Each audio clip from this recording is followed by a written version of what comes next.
Iki ni ikiganiro ejo.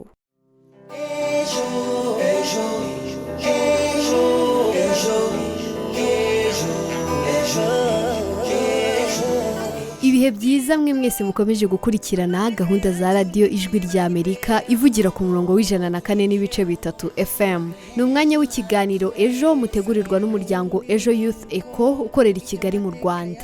Mu kiganiro cya none mugiye kubana nanjye Anissa Bin umukunzi n'Igena Roger niwe uhagarariye iki kiganiro mu gihe Mizero Crispe ari ku buhanga bw'ibyuma. Mu kiganiro cya none rero tugiye kuganira ku myumvire ya bamwe bumva ko abashakanye bagomba guhita babyara. Akenshi muri societe y'umugore n'umugabo bashakanye hari abahita bumva ko bagomba guhita babyara, bese kariyo gahunda igomba guhita ikurikiraho. Aha rero ugasanga mu gihe bidahise biba batangiye gushyirwaho igitutu babazwa impamvu batari kubyara. Aho rero ushobora gusanga kuba batari guhita babyara bituruka no ku mpamvu nyinshi zitandukanye, harimo no kuba hari ibyo biyemeje kugeraho mbere yo kubyara cyangwa se wenda bafite n'izindi gahunda bihaye. Gusa ariko kubera imyumvire ya bamwe ugasanga barabazwa impamvu batabyara, bamwe babashinja kwigira abasirimu cyangwa se abazungu, ari naho havamo ingaruka zitandukanye zirimo igitutu, ipfunwe, kwiheba ndetse n'ibindi.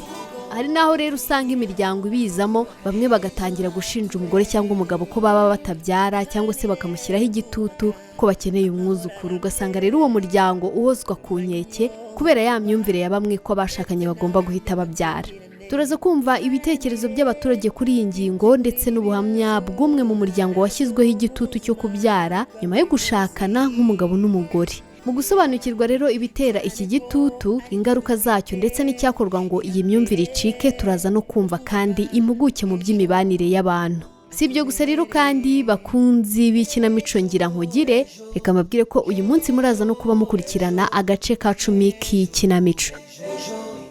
Ibitekerezo byawe bihawe ikaze mu kiganiro cya none. Twandikire cyangwa uduhamagare kuri 07 28 02 82 32 cyangwa kuri 07 87 58 14 11. Iyi nimero wanayidusangaho kuri WhatsApp.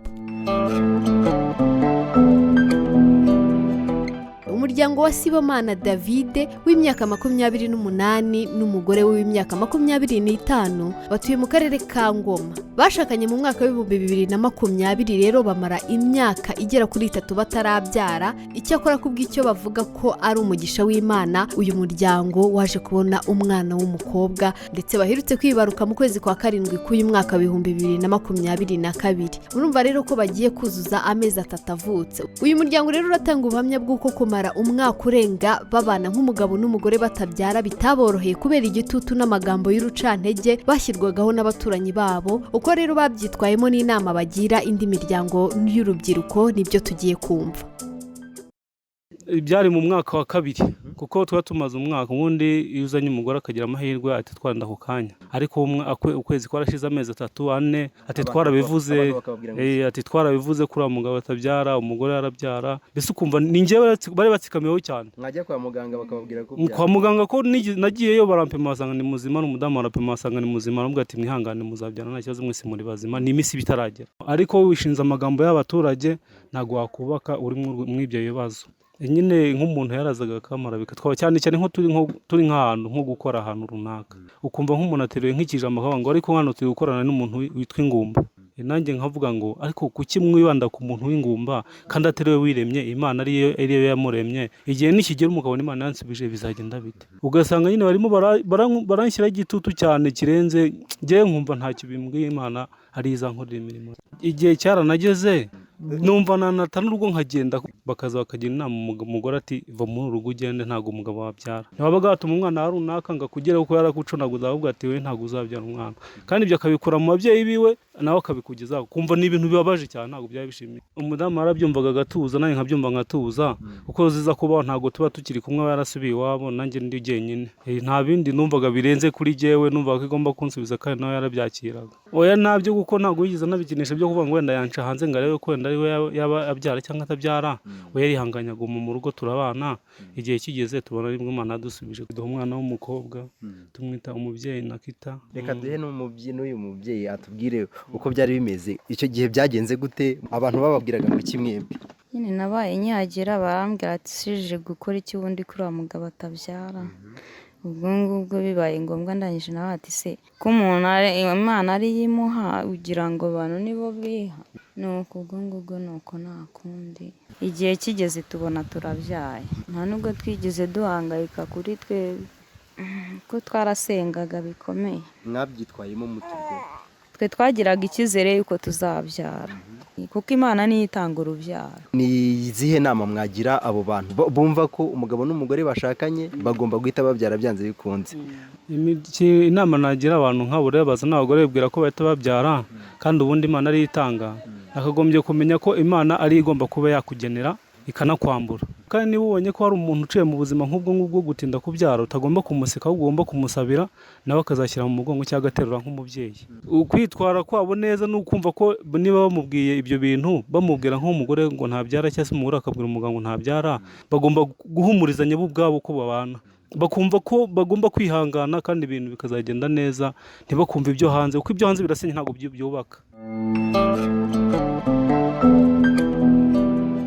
ngira ngo mwiyumviye ko uyu muryango washyizweho igitutu yewe no guharabikwa bahabwa amazina, ingumba ndetse n'andi magambo byanageza aho umugabo yumva yata urugo kubera cya gitutu. Ariko kandi ubu bafite umwana w'umukobwa, bakaba bagira inama indi miryango kutumva amabwire ndetse bo ubwabo bakaba bahumurizanya. Reka dushimire uyu muryango wa Sibomana David ku buhamya badusangije, tunashimire Noel Imanishimwe baganiriye. Aha rero twumvise ingaruka zikomeye zagize kuri uyu muryango bitewe n'igitutu ndetse n'amagambo y'abantu. Haracyari imyumvire muri bamwe ko abashakanye bagomba guhita babyara, ndetse ugasanga igihe bitabaye nk'uko sosiyete ibyiteze barasebywa mu ruhame, imiryango irabahagurukira, bamwe ugasanga baravuga ko umugore yaba atabyara, abandi bakemeza ko ari umugabo kugera yewe naho bashobora kubasenyera cyangwa se bikavamo no gucana inyuma.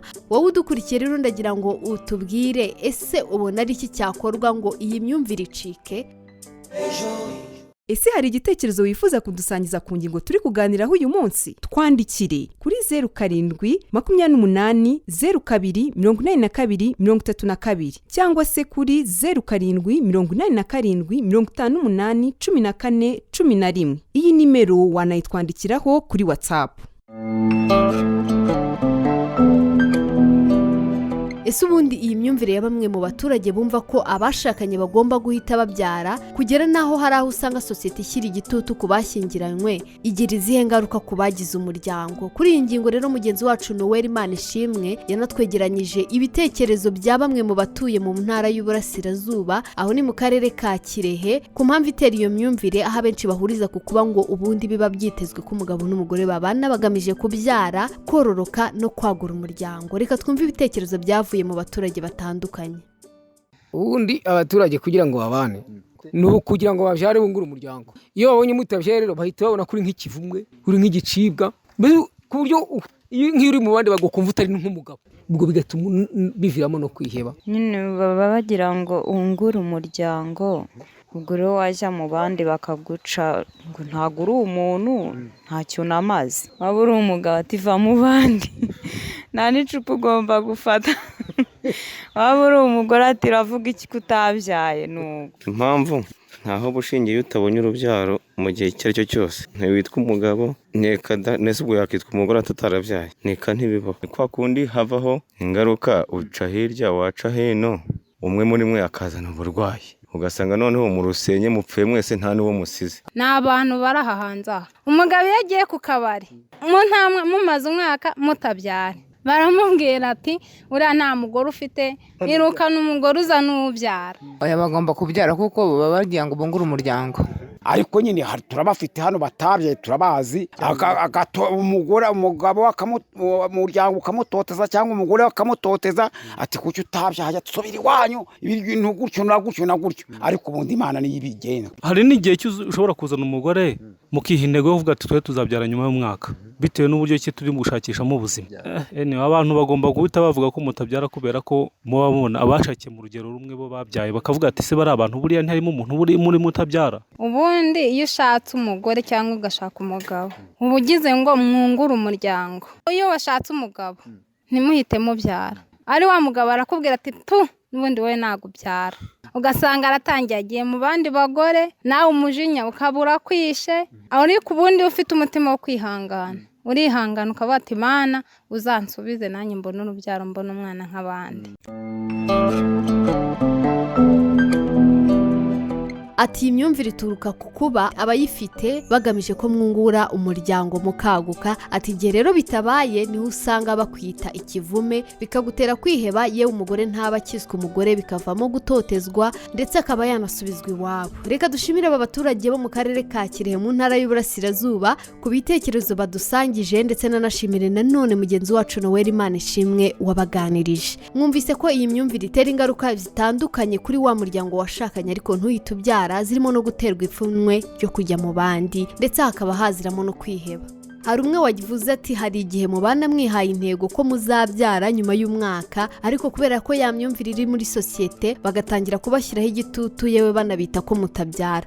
Hari n'igihe igitutu kiza cyangwa se n'ayo magambo aza, nyamara bayavuga batazi iby'uwo muryango waba uri gucamo. Hari umuryango umwe nyuma yo kumarana ukwezi bashyingiranywe umugore yaratwite, ariko kubw'ibibazo bitamuturutseho inda kuvamo. Muri ibyo bihe rero yanyuragamo bitari bimworoheye, abantu rwose baramuhagurukira, imiryango bati kuki mutari kubyara, ese mwigize abasirimu ngo muzabanza muryoshye mubyare nyuma, ndetse n'andi magambo bati dukeneye umwuzukuru.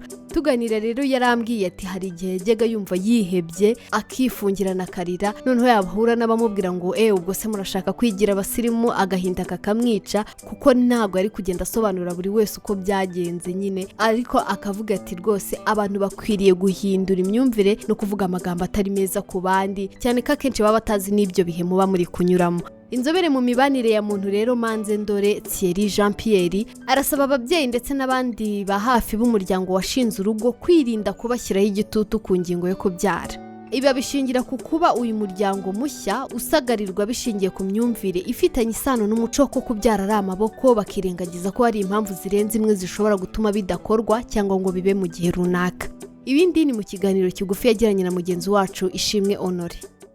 Nk'abakurikirana sosiyete nyarwanda cyangwa se umuryango muri rusange, mubona iki gitutu giterwa n'icyanene? Mu muco nyarwanda ababyeyi iyo babyaraga byabaga ibirori bikomeye rwose, bakabyishimira cyane kubera ko wungutse amaboko, umubyeyi wabyaye hari indi ntambwe yagiyemo. Hari ikiba cyitezwe iyo ababyeyi bashyingiye abana babo. Icya mbere ni uko nyuma y'ibirori byo gushyingirwa nanone bagaragaza ko bagiye kungura umuryango, gutwita biganisha mu kubyara. Iyo rero umwaka ushize, turabizi neza ko gutwita bifata amezi 9, ukabona nta gahunda yo kubyara ya vuba ihari, ibyo ngibyo bitangira guhangayikisha ababyeyi ba ya miryango mishya yavutse. Ese aba bana bararozwe, ese aba bana baba bafite gahunda yo kutabyara vuba. Ibyo rero bituma bamwe bakabashyiraho igitutu. Icyo dukwiye kumenya ni uko kubyara ubundi bitangwa n'Imana ibinyujije mu bantu. Rero iyo byatinze ntabwo bikwiye kuba impamvu y'uko ababyeyi bashyira abana ku gitutu, cyane ko baba batazi n'impamvu yabiteye. Bishobora kuba ari amahitamo yabo, bishobora kuba ari ibibazo bahuye nabyo. Hakorwa iki kuri wa muryango kimwe n'abawugaragiye mu kwirinda iki gitutu n'ingaruka zagikomokaho? Iyo babashyizeho igitutu bishobora gutuma umuryango ubegereye bagirana ibibazo, ariko nabo ababyeyi nabo bakagirana amakimbirane n'imiryango yashinzwe. Tujya tubibona rimwe na rimwe. Icyagakozwe ni iki? Nuko niba abana cyangwa se imiryango yashinzwe vuba, reka tuyite gutyo, yatinze kubyara, ababyeyi bakabegereye bakamenya impamvu, ariko bigakorwa mu buryo bw'ibiganiro. Icyo ababyeyi bakagombye kumenya kindi ni uko umuryango washinzwe aba ari umuryango ufite ubwigenge, ufite nabwo uburyo bwo kwiyobora, ku buryo batakomeza kuburebera muri ya ndorerwamo yo kuba bakira abana. Reka nkwibutse ko iki ari ikiganiro Ejo, ikiganiro mutegurirwa n'umuryango Ejo Youth Eco ukorera i Kigali mu Rwanda. Turi kuganira ku myumvire ya bamwe ko abashakanye bagomba guhita babyara mu gihe mbese bakibana. Tumaze kumva Manzendore, inzobere mu mibanire y'abantu, ati hari ikiba cyitezwe iyo ababyeyi bashyingiye abana babo ariho iyi myumvire ituruka. Ati iyo haciyeho igihe bitabaye bamwe batangira gutekereza ko byaba ari amarozi, ariko kandi ntabwo abantu bakwiriye gushyira igitutu ku muryango, cyane ko baba batazi impamvu yabiteye. byateye. Manze Ndore rero asanga ngo ibi bitari bikwiriye ko imiryango mishya yashyirwaho igitutu. Reka tumushimire ndetse tunashimire Ishimwe Honore baganiriye. Mu by'ukuri ntabwo bikwiriye ko sosiyete yashyira igitutu ku bashakanye cyo kubyara. Iyi myumvire ikwiye guhinduka cyane mu gihe hatazwi impamvu ya byose. Hagati aho rero nawe udukurikiye wadusangiza ibitekerezo byawe utubwira ese ubona hakorwa iki kugira ngo iyi myumvire ko abashakanye bagomba guhita babyara icike. Tugeze mu mwanya w'ikinamico ngira nkugire rero aho uyu munsi mugiye gukurikirana agace ka 10 k'iyi kinamico. Reka mubanze mukumve. Ngira nkugire ni ikinamico igamije kwigisha abatuye mu nkambi n'abatuye hanze yazo imibanire myiza, kurwanya inzangano zituruka ku mateka y'ibyahise, birinda ibihuha bishimangira inzangano ndetse no kubiba amahoro hagati yabo. Ikinamico ngira nkugire muyitegurirwa na Ejo Youth Eco, umuryango w'urubyiruko rwo mu Rwanda ugamije kwimakaza umuco w'amahoro biciye mu itangazamakuru. Iyumvira igice cya 9 cy'ikinamico ngira nkugire. Derukana Alice yariye Karungu kubera igihuha Donata na Gilbert bakwirakwije cyuko Murekatete ari we waroze murumuna we ndetse yiyemeje no gushyira ukuri hanze. Yaba yarabigezeho sera? Nimukurikira umukino.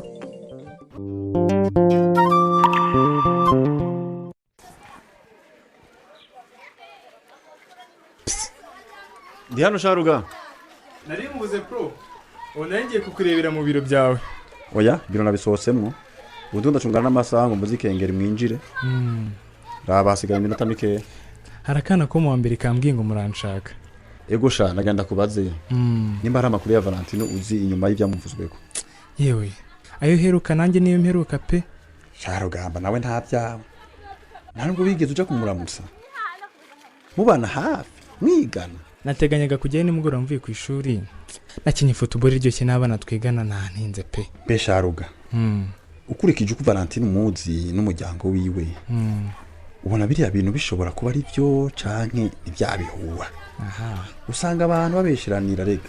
Ego mama we ndamuzi. Ariko atari byacana. Ndamuzi nk'umuntu aba mwishira hamwe rimwe na madamu wanje. Mwari. Ubwije ukuri biriya ni ibinyoma pe. None se ni gute umuntu yava cyanze ajya kajya kuroga muri Mutenderi koko? Ubonye bavuga ko yaroza Alisa. Yibura ko kagendana na Valentine aho byari kumvikana. Ariko yamara we yabutumye Valentine. Ngo na Valentine nawe abutuma Alice. Ariko siko kurumva ibyo bintu bishoboka mwari. Nawe koko? Erega nanje ndakubwiye ibyo numvise. Ariko kumbiye ko atari ibyo mama wanje. Emwe temera ibyo wawe. Nukuri pe ntaga ari ibyo pe. Ahubwo mbega Sharuga. Twokore kugira ngo ibi bihuha bihere bizimangana. Aha. Vuko kwaba mu rwaserera hagati y'ikambi n'abanyacanzige. Cyabye birandambiye kabisa. Nanjye birandambiye pe.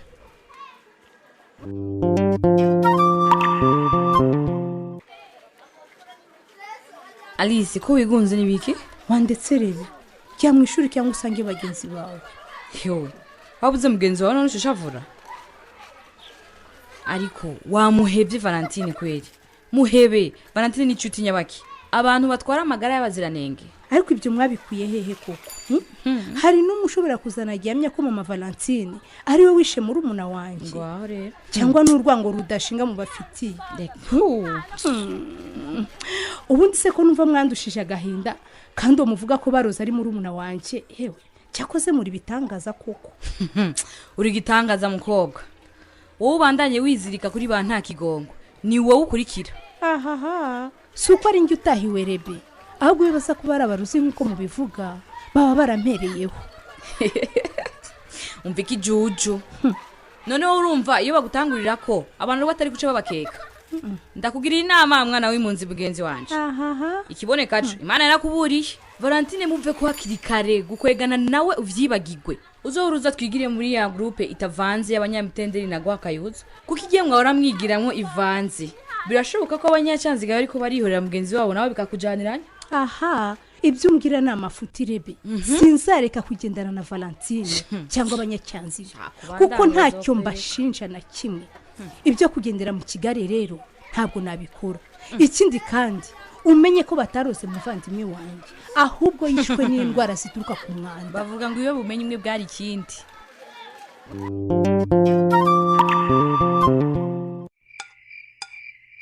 Ariko se mwana wanjye urakomeza wicare mu rugo iherezo ribiriye. wowe se avuye mu ishuri se tubimenye Valentine? ntabwo nabivuyemo papa ariko rwose mu gihe ntarashira uburakari ntabwo nzasubirayo. none se ko ejo twaganiriye nkabona ibyo nkubwira urabyumva wahindutse ute koko mwana wa yego ntabwo byoroshye mama kuko umva narakumvise ariko ndakishakamo imbaraga ndashaka ko nzahinguka bamwaza nkisekeraho kurira rero kuva ngifite agahinda ntabwo byankundira pe nshobora guseka nkahita nanarira rimwe bakankwena.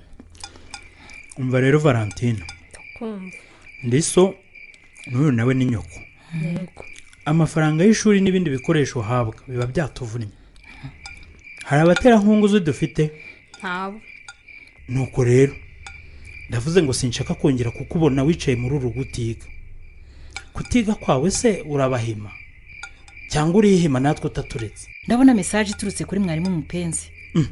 iravuga iki? ubwo bamubuze cyangwa wabona agiye kumubwira ko bakoze test adahari? ndabona yanditse abwira Valentine ko ejo yazajya ku ishuri ajyanye n'umubyeyi. papa Valentine naho nzajya rwose uzamuherekeze. ariko ibi ntibikira.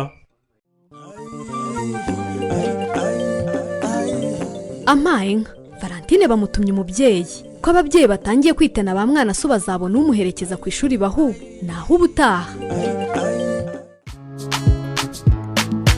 reka nizere ko mwaryohewe n'aka gace ka 10 k'ikinamico ngira nkugire. inshuti bakunze ibikiganiro ejo turimo turagana ku musozo, reka nakire Christine atugezeho ubutumwa mwatwandikiye ku kiganiro cyatambutse ubushize cyagarukaga ku kamaro k'imbuga nkoranyambaga mu iterambere ry'urubyiruko mu Rwanda. Christi, ikaze cyane.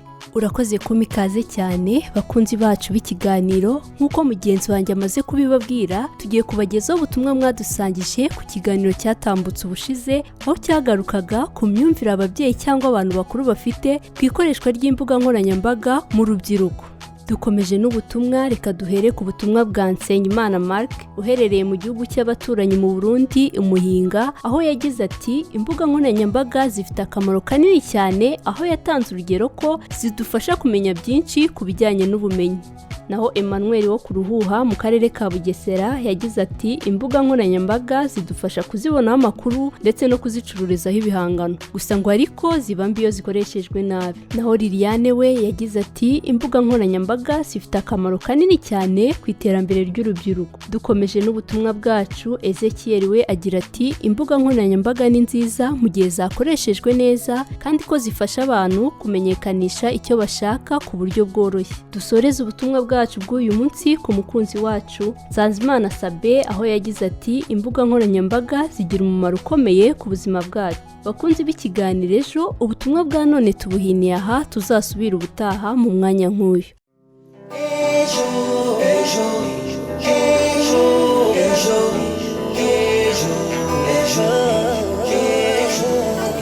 tugeze ku musozo w'ikiganiro ejo cy'uyu munsi, aho twaganiraga ku myumvire ya bamwe ko abashakanye bagomba guhita babyara, tureba ingaruka bigira, tureba impamvu ibitera ndetse n'icyakorwa kugira ngo iyi myumvire icike. kuri wowe rero tutatangiranye, twumvise ibitekerezo by'abaturage bo mu karere ka Kirehe mu ntara y'Uburasirazuba bavuga icyo batekereza ku bitera iyi myumvire ndetse n'ingaruka bigira, aho bavuga ko bitera abashyizweho igitutu cyo kubyara kwiheba no kwiheza mu bandi. twumvise ubuhamya bw'umuryango washakanye ukamara imyaka igera kuri 3 utarabyara, aho igitutu washyizweho ndetse n'amagambo babwirwaga harimo kwitwa ingumba n'ayandi yabateye kwiheba ndetse bigera naho umugabo yumva yaturugo.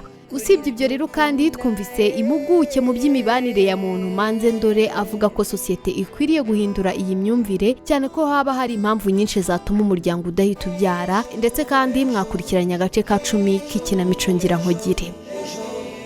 wakoze kubana natwe uyu munsi. wifuza kudusangiza igitekerezo, ubuhamya cyangwa inyunganizi, watwandikira kuri 0728 02 82 32 cyangwa kuri 07 87 58 14 11. iyi nimero wanayitwandikiraho kuri WhatsApp. bakunzi b'ikiganiro ejo rero naha dusoreje icy'uyu munsi. mbashimire mwese mwabanye nanjye, mwebwe mukomeza kuduha ibitekerezo. nshimire kandi nige na Roger waruhagarariye iki kiganiro, ndetse na Mizero Crispe waruri ku buhanga bw'ibyuma. mwari kumwe nanjye Ani Sabine umukunzi. mukomeze kugira ibihe byiza. atubereye ejo ejo ejo